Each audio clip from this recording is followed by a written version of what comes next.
নমস্কাৰ বন্ধুসকল, মই আপোনালোক সকলোকে আছামিজ বাস্তু চেনেললৈ স্বাগতম জনাইছোঁ। বন্ধুসকল, মোৰ নাম গোবিন্দ ৰাজখোৱা, মই জ্যেষ্ঠ বাস্তু এক্সপাৰ্ট নিউমেৰলজিষ্ট। বন্ধুসকল, আপোনালোকৰ সুবিধাৰ্থে মই চেনেলটোত বাস্তুৰ সম্পৰ্কে, সংখ্যাতত্ত্ব সম্পৰ্কে, জ্যোতিষৰ সম্পৰ্কে, তাৰ লগতে তন্ত্ৰৰ বিভিন্ন প্ৰয়োগৰ ভিডিঅ'সমূহ আপলোড কৰি থাকোঁ। গতিকে যদিহে আপোনালোকৰ মোৰ চেনেলৰ ভিডিঅ'সমূহ চাই ভাল লাগে, অনুগ্ৰহ কৰি মোৰ চেনেলটো ছাবস্ক্ৰাইব কৰিব, ভিডিঅ'সমূহ লাইক কৰিব, কমেণ্ট কৰিব আৰু যিমান পাৰে শ্বেয়াৰ কৰিব। বন্ধুসকল, আজি মই আপোনালোকৰ লগত জ্যোতিষশাস্ত্ৰৰ এটা অন্যতম গ্ৰহ মংগল গ্ৰহৰ সম্পৰ্কে ক'বলৈ আগবাঢ়িছোঁ। আজি মই আপোনালোকৰ লগত আলোচনা কৰিম মংগল গ্ৰহৰ দ্বাৰা পীড়িত ব্যক্তিৰ লক্ষণৰ সম্পৰ্কে। মংগল গ্ৰহ যদি আমাৰ কুষ্ঠিত বেয়া অৱস্থাত থাকে তেন্তে আমাৰ কি সমস্যা হ'ব পাৰে আৰু মংগল গ্ৰহৰ দুখ আমি কিদৰে দূৰ কৰিম। বন্ধুসকল, সাধাৰণতে মংগল গ্ৰহক জ্যোতিষশাস্ত্ৰ অনুসৰি গ্ৰহৰ সেনাপতি বুলি কোৱা হৈছে, সূৰ্যক ৰজা বুলি কোৱা হৈছে আৰু মংগল গ্ৰহক সেনাপতি বুলি কোৱা হৈছে। মংগল গ্ৰহ হৈছে সাহসৰ প্ৰতীক, তেজৰ প্ৰতীক, পৰাক্ৰমৰ প্ৰতীক, আত্মবিশ্বাসৰ প্ৰতীক, মাটিৰ প্ৰতীক, ভূমিৰ প্ৰতীক। মংগল হৈছে শাৰীৰিক আৰু মানসিক শক্তি। মংগল হৈছে ভাতৃকাৰক। অগ্নিৰ লগত জড়িত কাম, খেলা ধূলা, সৈন্যবাহিনী, মৰণাস্ত্ৰ, বন্দুক বাৰুদ ইত্যাদিবিলাক মংগল গ্ৰহৰ অন্তৰ্গত। সংখ্যাতত্ত্ব অনুসৰি 9 সংখ্যাটো হৈছে মংগল গ্ৰহৰ সংখ্যা। মংগলৰ দিশ হৈছে দক্ষিণ দিশটো।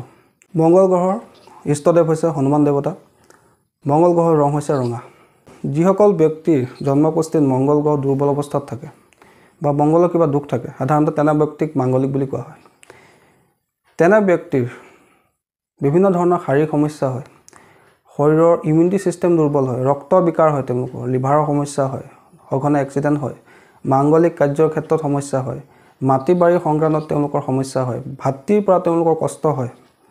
তাৰোপৰি তেওঁলোকৰ হাই বিপিৰ দৰে সমস্যা, লিভাৰৰ লগত জড়িত সমস্যা, পেটৰ লগত জড়িত সমস্যা, চাৰ্জাৰী পৰ্যন্ত হ'ব পাৰে।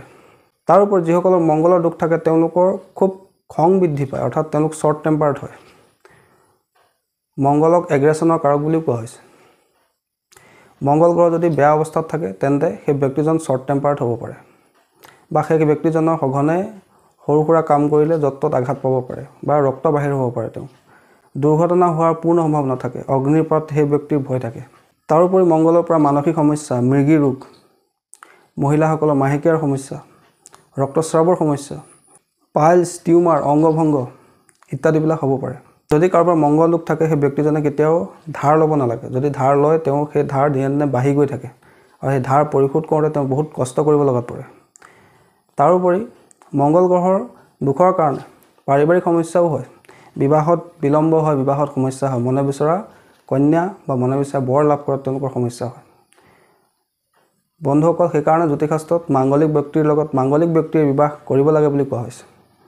অন্যথা এজন ব্যক্তি মাংগলিক হ'লে আন এজন যদি নহয় তেন্তে তেওঁলোকৰ বিবাহত সমস্যা হ'ব পাৰে, আনকি জীৱনৰো সংকট হ'ব পাৰে। সেইকাৰণে বন্ধুসকল, বিবাহৰ আগত যদি কোনো পাত্ৰ বা পাত্ৰীৰ কুষ্ঠি মিলন কৰা হয় সেই সময়ছোৱাত মংগলৰ দুখৰ সম্পৰ্কে ভালকৈ চোৱা হয়। যদি কিবা মংগলৰ দুখ থাকে তাৰ প্ৰতিকাৰ ব্যৱস্থা কৰা হয়। যিসকল ব্যক্তিৰ মংগল গ্ৰহ ষ্ট্ৰং অৱস্থাত থাকে, বলৱান হৈ থাকে, তেওঁলোকে আৰ্মি পুলিচত ভাল পদ লাভ কৰিব পাৰে, খেলা ধূলাত ভাল নাম অৰ্জন কৰিব পাৰে, তেওঁলোকৰ শাৰীৰিক বল যথেষ্ট থাকে, তেওঁলোকৰ স্বাস্থ্য ভালে থাকে, তেওঁলোকৰ ডাইজেশ্যন পাৱাৰ ভাল থাকে, তেওঁলোকৰ ভাই ককাইৰ লগত সম্পৰ্ক ভালে থাকে, ভূমি বাহন ইত্যাদি সুখ লাভ হয়, তেওঁলোকৰ দীৰ্ঘায়ু হয়, বলৱান হয়, তেওঁলোকৰ যথেষ্ট আত্মবিশ্বাস থাকে, লিডাৰশ্বিপ কোৱালিটি থাকে, ওচৰত সাহস থাকে।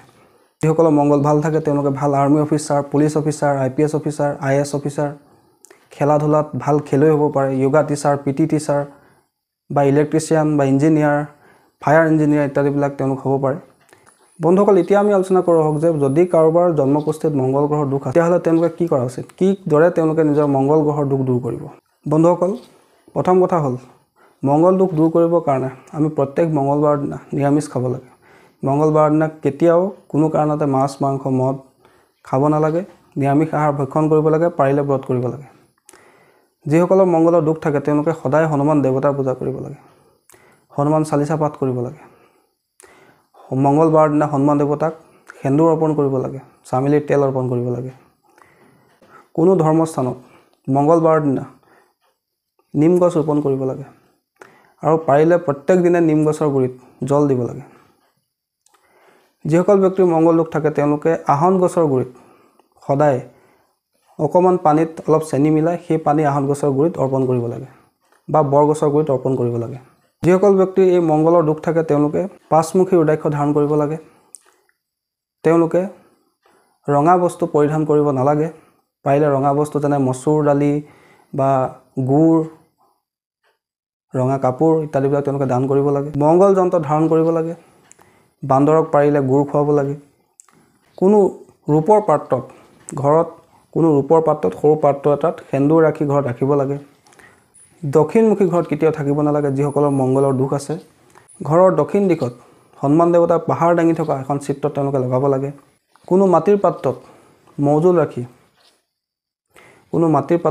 ৰাখি কোনো পথাৰৰ মাজত পুতিব লাগে নিজৰ লগত সদায় ৰূপৰ এনেকুৱা স্কোৱাৰ পিচ কিনিবলৈ পায় বৰ্গাকাৰ পিচ সৰু সৰু পাতিৰ নিচিনা তেনেকুৱা স্কোৱাৰ পিচ লগত ৰাখিব লাগে তাৰোপৰি প্ৰত্যেক দিনাই অকল মঙ্গলবাৰ বুলি নহয় প্ৰত্যেক দিনাই তেওঁলোকে হনুমান চালিসা পাঠ কৰিব লাগে হনুমান দেৱতাৰ আৰাধনা কৰিব লাগে এনেকৈ তেওঁলোকৰ মংগল দুখৰ প্ৰভাৱ লাহে লাহে নাইকিয়া হৈ যায় মংগলৰ দুখৰ কাৰণে তেওঁলোকৰ যিবিলাক সমস্যা হৈছে ধৰি লওক ভূমি বিবাদ ভাতৃৰ লগত বিবাদ ৰক্ত বিকাৰ এক্সিডেণ্ট এই সমস্যাবোৰ লাহে লাহে তেওঁলোকৰ কমি যায় বন্ধুসকল আশা কৰিছোঁ আজি আপোনালোকে গম পালে যে মংগল গ্ৰহৰ দ্বাৰা পীড়িত ব্যক্তিৰ লক্ষণবিলাকনো কি মংগল গ্ৰহৰ যদি দুখ উৎপন্ন হয় তাৰ পৰা আমাৰ কি সমস্যা হ'ব পাৰে আৰু লগতে আমি গম পালোঁ যে মংগল গ্ৰহৰ যদি কিবা দুখ থাকে তেন্তে তাক দূৰ কৰিবৰ কাৰণে আমি কি উপায় কৰিব পাৰোঁ বন্ধুসকল এই গোটেইকেইটা উপায় একেবাৰে সিম্পল উপায় আৰু সকলোৱে কৰিব পৰা উপায় বন্ধুসকল এই উপায়কেইটা কোনো স্পেচিয়েল ৰেমেডি নহয় এইকেইটা জেনেৰেল ৰেমেডি সকলোৱে কৰিব পাৰে যাৰ মংগল গ্ৰহ দুৰ্বল অৱস্থাত আছে বা যিকোনো ৰাশিতে আছে তেওঁলোক সকলোৱে এই উপায়কেইটা কৰিব পাৰে এই উপায়কেইটা কৰিলে মংগল গ্ৰহৰ যদি কিবা দুখ থাকে সেই দুখ দূৰ হয় আৰু যদি আপোনাৰ মংগল জন্মকুষ্ঠিত ভাল অৱস্থাত আছে যোগকাৰক হৈ আছে তেন্তে সেই মংগলৰ পজিটিভ প্ৰভাৱ বৃদ্ধি পায় আৰু নিগেটিভ যদি কিবা প্ৰভাৱ আছে আপোনাৰ কুষ্ঠিত তেন্তে সেই নিগেটিভ প্ৰভাৱ লাহে লাহে কমি যায় অৰ্থাৎ এই উপায়কেইটা সকলোৱে কৰিব পাৰে বন্ধুসকল আশা কৰিছোঁ আজি আপোনালোকে গম পালে যে যদি আমাৰ জন্মকুষ্ঠিত কিবা মংগলৰ দুখ থাকে তেন্তে আমি তাৰ লক্ষণবিলাক কেনেকৈ গম পাব পাৰোঁ আৰু মংগল গ্ৰহৰ দুখ দূৰ কৰিবৰ কাৰণে আমি কি উপায় কৰিব পাৰোঁ বন্ধুসকল আশা কৰিছোঁ আজি আপোনালোকৰ এই ভিডিঅ'টো চাই ভাল লাগিলে যদি ভাল লাগিলে অনুগ্ৰহ কৰি ভিডিঅ'টো লাইক কৰি দিব কমেণ্ট কৰিব আৰু মোৰ চেনেলটো ছাবস্ক্ৰাইব কৰিব ধন্যবাদ